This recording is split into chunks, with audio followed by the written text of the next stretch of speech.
heartburn or acid reflux in pregnancy. What is it? જ્યારે ખોરાક પેટમાંથી ઉપરની અન્નનળીમાંથી આવે છે અને ફૂડ પાર્ટિકલ્સથી આપણને બળતરા અને ડિસ્કમ્ફર્ટ ફીલ થાય છે, જેને એસિડ રિફ્લેક્સ કહેવાય છે. Y it is more in pregnancy? During pregnancy progesterone નામનો હોર્મોન્સ વધવાને લીધે રિલેક્સિન લોહીમાં ઓછું થાય છે, જે સ્ફિન્ક્ટર એટલે કે વાલ્વ જે સ્ટમક અને ઇસોફેગસને કનેક્ટ કરે છે જે લૂઝ થઈ જાય છે, જેનાથી ફૂડ કન્ટેન્ટ વારે ઘડીએ સ્ટમકમાંથી ફૂડ પાઇપમાં આવવાના ચાન્સીસ વધી જાય છે. બીજા ઘણા બધા કોન્ટ્રીબ્યુટર ફેક્ટર્સ છે, જેમ કે લેટ નાઇટ વેકઅપ્સ, વધુ સ્ટ્રેસ લેવું, સ્પાઇસી અને ફેટી ફૂડ વધુ ખાવું, સ્વીટ્સ, ચોકલેટ્સ, સાઇટ્રસ ફ્રૂટ્સ વધુ હોવું, વધુ પડતો ખોરાક ખાવો.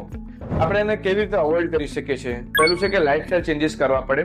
બીજું છે જલ્દી સૂઈ જવું, સ્પાઇસી ફૂડ અવોઇડ કરો, ફ્રૂટ્સ મોર્નિંગમાં લેવાનું રાખો, પાણી પુષ્કળ પ્રમાણમાં પીવો. છેલ્લા મહિનામાં ફીટલ ગ્રોથના લીધે પેટ વધવાથી એસિડ રિફ્લક્સ વધી શકે છે. આવા સમયે આ બાબતોનું ખાસ ધ્યાન રાખવું જોઈએ.